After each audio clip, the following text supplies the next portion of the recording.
What is Agenda 21? The constitutionalist movement has heard vague echoes in recent years about a threat to the free economy from this Agenda 21.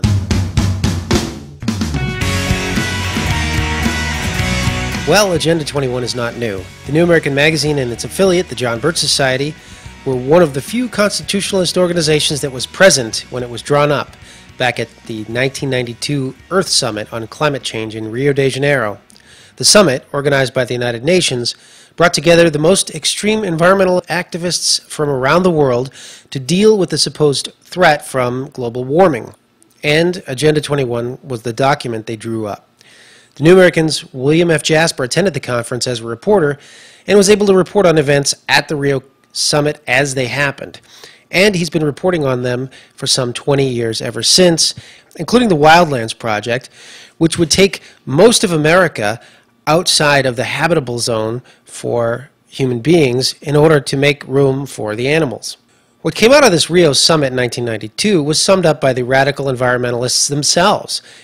And one United Nations approved introduction to the Agenda 21 document claimed that, quote, effective execution of Agenda 21 will require a profound reorientation of all human society, unlike anything the world has ever experienced, a major shift in the priorities of both government and individuals, and an unprecedented redeployment of human and financial resources.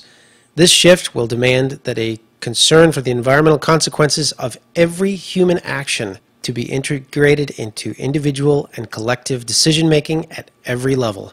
The document leaves no one alone, stating, quote, there are specific actions which are intended to be undertaken by, in short, every person on Earth. What it means for Americans is more than just an end to fossil fuels. It means a lower standard of living. And the strategy for implementing Agenda 21 was a much broader strategy than ever attempted by the environmentalist movement. They sought global treaties and national legislation, as in the past.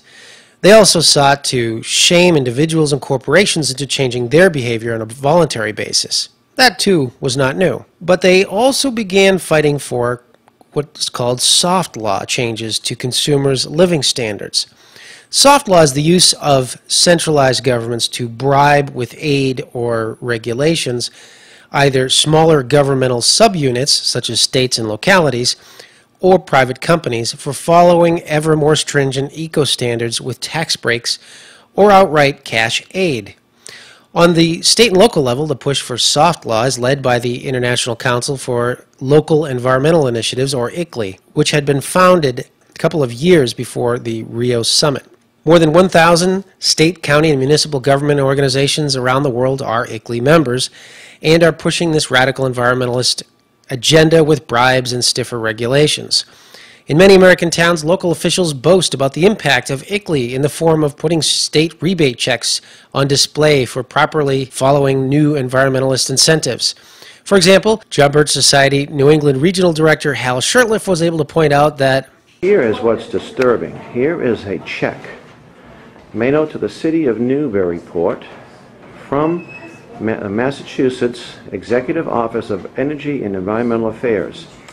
And why is this check on display? Well, this is the second such check that I have found in a city or a town that belongs to the ICLEI, International Council on Local Environmental Initiative, which is a government-to-government entity, unconstitutional on its face, and their goal is to implement Agenda 21, what they call soft law, that came out of the Rio Conference in 1992. Very hostile to property rights, freedoms, and any town or city official who thinks somehow being part of this is going to help the communities is gravely mistaken. ICLEI has become a big part of the subsidy and regulation regime on the state and local level, but it's not the only part of the eco-subsidy agenda. That also extends to the White House, where President Obama has called for government to start picking winners and losers in the markets for more energy-efficient products. President Obama boasted in his May 6, 2011 weekly address that, but over the long term, the only way we can avoid being held hostage to the ups and downs of oil prices is if we reduce our dependence on oil.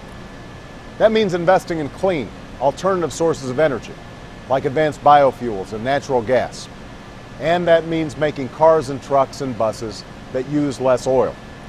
Other countries know this, and they're going all in to invest in clean energy technologies and clean energy jobs. This is part of the reason why huge corporations such as General Electric were able to claim a $3.25 billion tax credit in 2010, paying no corporate income taxes that year. GE cashed in on federal tax credits for green projects, such as its wind turbine project. Of course, nobody objects to private companies offering more fuel-efficient automobiles or creating products that don't fill up landfills.